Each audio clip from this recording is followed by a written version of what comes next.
The puppeteer was once the greatest entertainer of them all, and the world smiled. As time passed, the magic began to fade. We've used all the functionality that comes specifically with the PlayStation Vita. So we're using the front touch, we're using the rear touch, we're using the tilt, and we're using the cameras and the microphone even. Not just in play mode as well. It's made all forms of interaction with the game much more natural, much more direct connection with it. With create mode, for example, all of the tools, some of them just feel better with touch menu interaction, and obviously, like Matt's already said, there's a whole host of potential that we've made full use of in the story levels as well.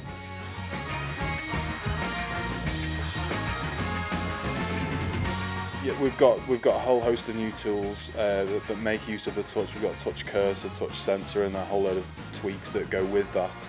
There's tweaks been added to old favourites as well. I mean, things such as the scoreboard.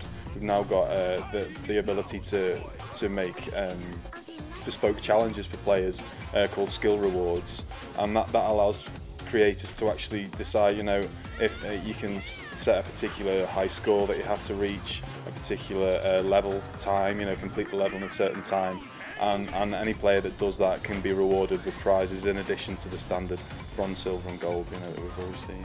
I think as well as kind of like the new kind of like tool specifics, there's also the fact that you've now got this touch screen.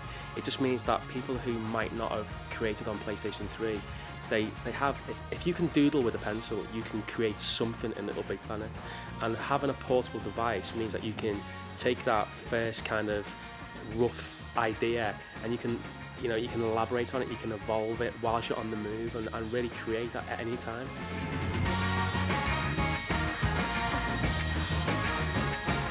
The thing with the difference between PlayStation 3 and PlayStation Vita is that they are, at the end of the day, they are different platforms. So PlayStation Vita has new ways to interact, and there's already 7 million levels out there, but they are built for PlayStation 3. And we believe, and we've already seen it in our online beta, that people are creating different types of experiences. And in some ways, we don't need those 7 million levels. There's a massive community out there, and they will embrace these new tools. And if they want to, they can recreate things they've had on PlayStation 3. But what we've seen already is that they're creating new and different experiences on PlayStation Vita.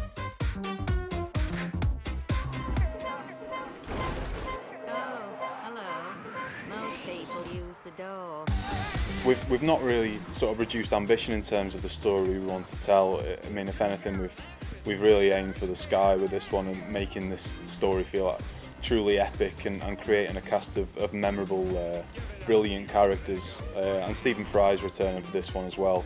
And you know, we've got, you know, full voice acting across all worlds, with some great voice actors to go with that as well. So I don't think the story mode has suffered in any way. I think it's got better.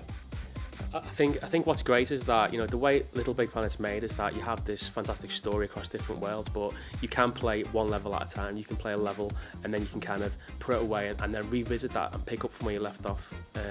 And you know, with the new functionality that we brought in, you can also have, as well as that epic story adventure, those smaller, portable, bite-sized, replayable games. You know, with our new tools, there's now games that you can play, not just create but play, that didn't exist before.